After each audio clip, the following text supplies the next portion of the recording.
सभी को मेरा नमस्कार।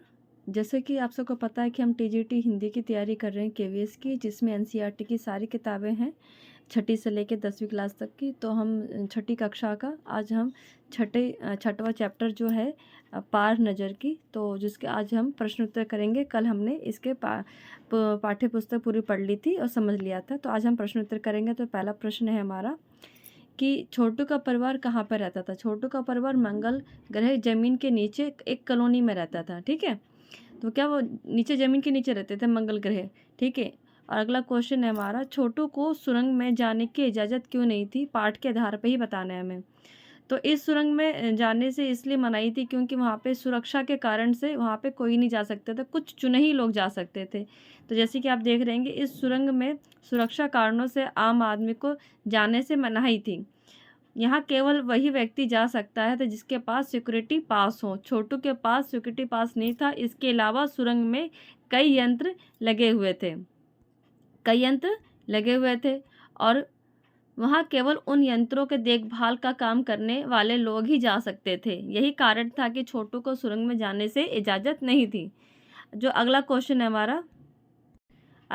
है हमारा ये, कंट्रोल रूम में जाकर छोटू ने क्या देखा और वहाँ उसने क्या हरकत की।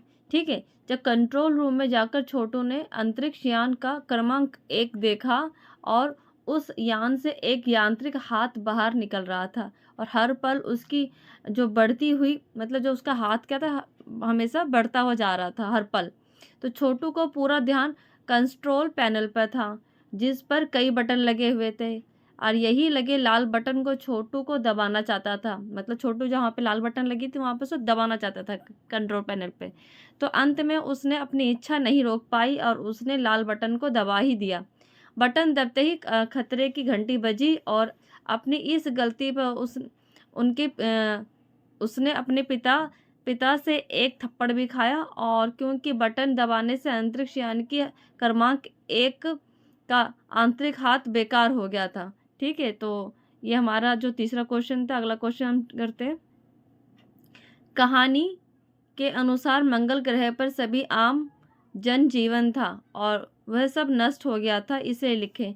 मतलब मंगल ग्रह पे पहले जैसे उनके मतलब पहले पूर्वज थे वो क्या ऊपर रहते थे। ठीक है, अच्छे से रहते थे, किसी प्रकार का वो स्पेस सूट नहीं पहनते थे, ना शूज़ पहनते थे, किसी प्रकार का वो ऊपर ज़मीन पे रहते थे। मगर क्या वातावरण में परिवर्तन के कारण क्या वो ज़मीन के नीचे रहने लगे। तो आइए हम देखते हैं आंसर कैसा है हमारा। एक समय था जब लोग मंगल ग्रह पर ज़मीन के ऊपर रहते थे और पुरखे बगैर किसी यंत्रों की मदद के बिना किसी खास किस्म के पोशाक के रहते थे। मतलब किसी कपड़े की, किसी पोशाक की ज़रूरत नहीं होती थी, वो ज़मीन के ऊपर रहते थे। लेकिन धीरे धीरे वातावरण में परिवर्तन आने लगा और इससे धरती पर रहने वाले कई परिवर्तन आने लगे और जीव धीरे धीरे एक के बाद एक मरने लगे। इस परिवर्तन का कारण सूर्य था।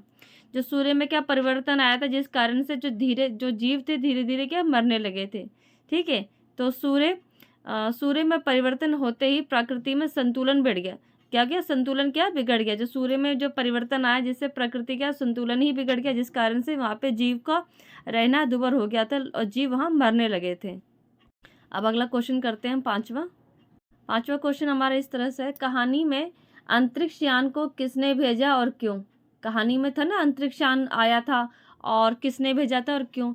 इस कहानी में अंतरिक्ष यान को पृथ्वी की एक अंतरिक्ष वैज्ञानिक संस्था नासा, ठीक है, जिसका पूरा नाम था नेशनल एरोनॉस्टिक स्पेस एडमिनिस्ट्रेशन, नासा है, ने भेजा था और इस यान का नाम वॉकिंग था। पृथ्वी के वैज्ञानिक मंगल ग्रह की मिट्टी का अध्ययन करना चाहते थे। मतलब जो पृथ्वी वासी थे, वहाँ के जो वैज्ञानिक थे, उन्होंने नासा से मंगल ग्रह पे क्या भेजा था, मिट्टी का एक नमूना लेने के लिए भेजा था। ठीक है, तो मिट्टी का अध्ययन करने के लिए बड़े उत्सुक थे। उन्हें इस अध्ययन से पता लगाने की उम्मीद थी कि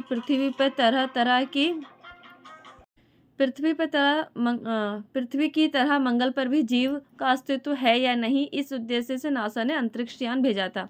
मतलब ये था कि जो पृथ्वीवासी थे मंगल ग्रह पे, उन्होंने यान भेजा था जिससे कि पता लगा सके कि वहाँ पे जीव का अस्तित्व है या नहीं है। ठीक है, तो इसलिए भेजा था। अगला क्वेश्चन है हमारा, भेजा किसने था, नासा से, नासा ने भेजा था। ठीक है, अगला क्वेश्चन हमारा छठा क्वेश्चन हमारा इस प्रकार से है कि 1 नंबर, 2 नंबर और 3 नंबर, 1 नंबर, 2 नंबर और 3, ठीक है, 3 अजनबी से निपटने के लिए कौन कौन से तरीके सुझाते हैं। ठीक है, जैसे 1 नंबर ने क्या बताया, 2 नंबर और 3 नंबर ने क्या बताया कि जो अंतरिक्ष यान आ रहा है ये जो अजनबी है उसको निपटने के लिए हमें क्या करना चाहिए। तो नंबर 1 ने कहा कि इस अजनबी यान को केवल यंत्र है, हम इसको स्पेस में ही ख़त्म करने की क्षमता रखते हैं, मगर इससे फिर कोई जानकारी हासिल नहीं होगी और ज़मीन पे उतरने को मजबूर करने के लिए यंत्र हमारे पास नहीं है। मतलब कि अगर ये हम उसको स्पेस में ख़त्म कर देते हैं तो हम इससे कोई जानकारी हासिल नहीं कर पाएंगे। अगर ज़मीन पे उतर जाता है, ठीक है, तो क्या करेंगे, ज़मीन पे अगर उतर जाएगा तो वह खुद ज़मीन पे उतरे तो इससे बेकार करने की क्षमता है। अगर ज़मीन पे उतर जाएगा तो क्या हम इसको बेकार कर देंगे, हम पे इतनी क्षमता है। नंबर 2 वैज्ञानिक थे, उन्होंने उन यानों को बेकार ना करने का सुझाव दिया। उन्होंने कहा कि हमें यान को बेकार नहीं करना चाहिए, अगर यान को बेकार कर देंगे तो हमारी जानकारी उनको पता लग जाएगी। तो उनका विचार था कि उन्हें बेकार कर देने से दूसरे ग्रह के लोग हमारे बारे में जान जाएंगे। जिन लोगों ने ये अंतरिक्ष यान भेजा है वह भविष्य में भी इससे बड़ी अंतरिक्ष यान यहाँ पे ला सकते हैं। ठीक है, और हम इसको स्पेस में ख़त्म करने की क्षमता, ठीक है, तो यहाँ पे जैसे कि इसलिए हमें इनका अवलोकन करते रहना चाहिए, हमें जहाँ तक हो सके अपने अस्तित्व को छुपाए रखना चाहिए। नंबर 2 ने अध्यक्ष महोदय ने प्रार्थना की हमारे यहाँ से ऐसा प्रबंध किया जाए जिससे कि अन्य ग्रह वालों को यह लगे कि यहाँ पे कोई जीव चीज़ नहीं है जिससे उन्हें कोई लाभ हो सके। मतलब उन्होंने कहा कि हमें ऐसा मतलब छिप के रहना चाहिए कि उनको लगे कि यहाँ पे किसी प्रकार का कोई जीव नहीं है। ठीक है, हमें छिप के रहना चाहिए। नंबर 3 अध्यक्ष थे और उनका दायित्व सामाजिक व्यवस्था की देखभाल करना। तो जो नंबर 3 थे अध्यक्ष थे वो क्या, सामाजिक व्यवस्था की देखभाल करना की व्यवस्था करने की, देखभाल करने की व्यवस्था करने की। सभी को मेरा नमस्कार। जैसे कि आप सबको पता है कि हम टीजीटी हिंदी की तैयारी कर रहे हैं केवीएस की, जिसमें एनसीईआरटी की सारी किताबें हैं 6ठी से लेकर 10वीं क्लास तक की। तो हम 6ठी कक्षा का आज हम छठवां चैप्टर जो है पार नज़र की, तो जिसके आज हम प्रश्न उत्तर करेंगे। कल हमने इसके पाठ्य पुस्तक पूरी पढ़ ली थी और समझ लिया था, तो आज हम प्रश्न उत्तर करेंगे। तो पहला प्रश्न है हमारा कि छोटू का परिवार कहाँ पर रहता था। छोटू का परिवार मंगल ग्रह ज़मीन के नीचे एक कॉलोनी में रहता था। ठीक है, तो क्या वो नीचे ज़मीन के नीचे रहते थे मंगल ग्रह। ठीक है, और अगला क्वेश्चन है हमारा, छोटू को सुरंग में जाने की इजाज़त क्यों नहीं थी। पाठ के आधार पर ही बताना है हमें। तो इस सुरंग में जाने से इसलिए मनाही थी क्योंकि वहाँ पे सुरक्षा के कारण से वहाँ पे कोई नहीं जा सकता था, कुछ चुने ही लोग जा सकते थे। तो जैसे कि आप देख रहे हैं इस सुरंग में सुरक्षा कारणों से आम आदमी को जाने से मनाही थी। यहाँ केवल वही व्यक्ति जा सकता है तो जिसके पास सिक्योरिटी पास हो। छोटू के पास सिक्योरिटी पास नहीं था। इसके अलावा सुरंग में कई यंत्र लगे हुए थे और वहाँ केवल उन यंत्रों के देखभाल का काम करने वाले लोग ही जा सकते थे। यही कारण था कि छोटू को सुरंग में जाने से इजाज़त नहीं थी। जो अगला क्वेश्चन है हमारा ये, कंट्रोल रूम में जाकर छोटू ने क्या देखा और वहाँ उसने क्या हरकत की। ठीक है, जब कंट्रोल रूम में जाकर छोटू ने अंतरिक्ष यान का क्रमांक 1 देखा और उस यान से एक यांत्रिक हाथ बाहर निकल रहा था और हर पल उसकी जो बढ़ती हुई मतलब जो उसका हाथ क्या था, हमेशा बढ़ता हुआ जा रहा था हर पल। तो छोटू को पूरा ध्यान कंट्रोल पैनल पर था जिस पर कई बटन लगे हुए थे और यही लगे लाल बटन को छोटू को दबाना चाहता था। मतलब छोटू जहाँ पे लाल बटन लगी थी वहाँ पे उसको दबाना चाहता था कंट्रोल पैनल पे। तो अंत में उसने अपनी इच्छा नहीं रोक पाई और उसने लाल बटन को दबा ही दिया। बटन दबते ही खतरे की घंटी बजी और अपनी इस गलती पर उसने अपने पिता से एक थप्पड़ भी खाया और क्योंकि बटन दबाने से अंतरिक्ष यान की क्रमांक 1 का आंतरिक हाथ बेकार हो गया था। ठीक है, तो ये हमारा जो तीसरा क्वेश्चन था। अगला क्वेश्चन हम करते हैं। कहानी के अनुसार मंगल ग्रह पर सभी आम जनजीवन था और वह सब नष्ट हो गया था, इसे लिखें। मतलब मंगल ग्रह पे पहले जैसे उनके मतलब पहले पूर्वज थे, वो क्या ऊपर रहते थे, ठीक है, अच्छे से रहते थे, किसी प्रकार का वो स्पेस सूट नहीं पहनते थे, ना शूज़ पहनते थे, किसी प्रकार का वो ऊपर ज़मीन पे रहते थे। मगर क्या वातावरण में परिवर्तन के कारण क्या हुआ, वो ज़मीन के नीचे रहने लगे। तो आइए हम देखते हैं आंसर कैसा है हमारा। एक समय था जब लोग मंगल ग्रह पर ज़मीन के ऊपर रहते थे और पुरखे बगैर किसी यंत्रों की मदद के बिना किसी खास किस्म के पोशाक के रहते थे। मतलब किसी कपड़े की, किसी पोशाक की ज़रूरत नहीं होती थी, वो ज़मीन के ऊपर रहते थे। लेकिन धीरे धीरे वातावरण में परिवर्तन आने लगा और इससे धरती पर रहने वाले कई परिवर्तन आने लगे और जीव धीरे धीरे एक के बाद एक मरने लगे। इस परिवर्तन का कारण सूर्य था।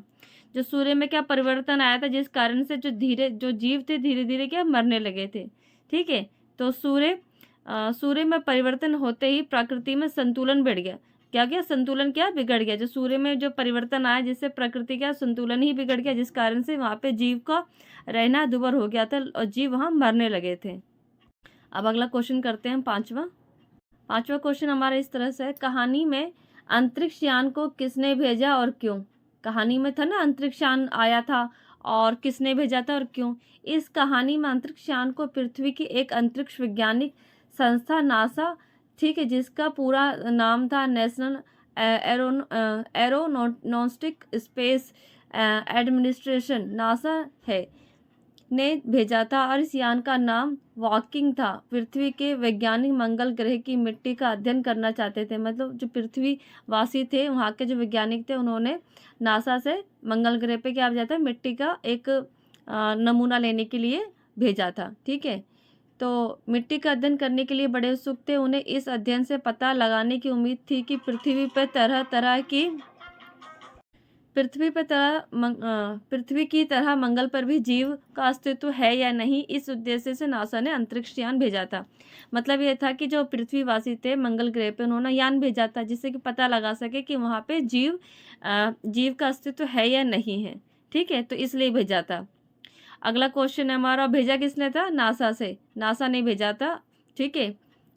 अगला क्वेश्चन हमारा छठा क्वेश्चन हमारा इस प्रकार से है कि 1 number, 2 number, 3 number, 1 number, 2 number और 3, ठीक है, 3 अजनबी से निपटने के लिए कौन कौन से तरीके सुझाते हैं, ठीक है। जैसे 1 नंबर ने क्या बताया, 2 नंबर और 3 नंबर ने क्या बताया कि जो अंतरिक्ष यान आ रहा है, ये जो अजनबी है उसको निपटने के लिए हमें क्या करना चाहिए। तो नंबर 1 ने कहा कि इस अजनबी यान को केवल यंत्र है, हम इसको स्पेस में ही ख़त्म करने की क्षमता रखते हैं, मगर इससे फिर कोई जानकारी हासिल नहीं होगी और ज़मीन पर उतरने को मजबूर करने के लिए यंत्र हमारे पास नहीं है। मतलब कि अगर ये हम उसको स्पेस में ख़त्म कर देते हैं तो हम इससे कोई जानकारी हासिल नहीं कर पाएंगे। अगर ज़मीन पे उतर जाता है, ठीक है, तो क्या करेंगे, ज़मीन पे अगर उतर जाएगा तो वह खुद ज़मीन पे उतरे, तो इससे बेकार करने की क्षमता है। अगर ज़मीन पे उतर जाएगा तो क्या हम इसको बेकार कर देंगे, हम पे इतनी क्षमता है।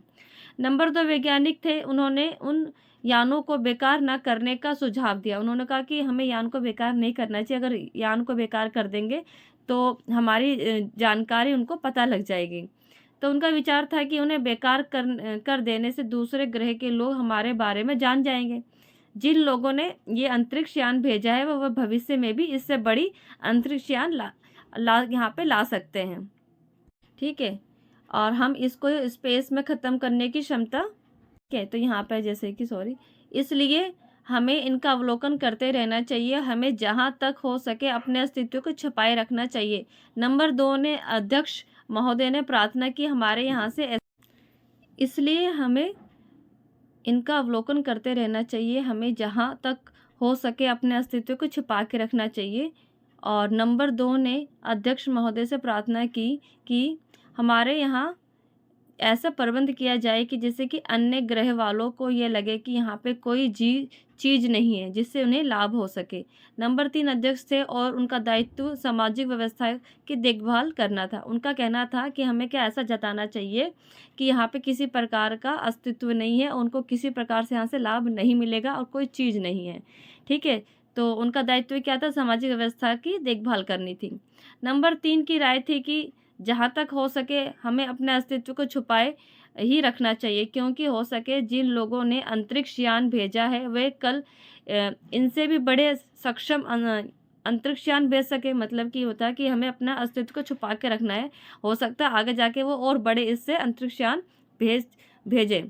हमें यहाँ प्रबंध कुछ इस तरह रखना चाहिए जिससे कि इन यंत्रों को यह गलतफहमी हो कि ज़मीन पर कोई भी चीज़ इतनी महत्वपूर्ण नहीं है कि जिससे वे लाभ उठा सके। अध्यक्ष महोदय से ये भी दरख्वास्त करता हूँ कि इस तरह का प्रबंध हमारे यहाँ किया जाए। ठीक है, तो इसमें ये था कि उन्होंने कहा कि अपना अस्तित्व छुपा के रखें और उनको इस तरह की गलतफहमी करवाएं कि यहाँ किसी प्रकार की महत्वपूर्ण जानकारी नहीं है। ठीक है, और अपने अस्तित्व को ऐसे छुपाए रखें और आगे भी ऐसा प्रबंध किया जाए।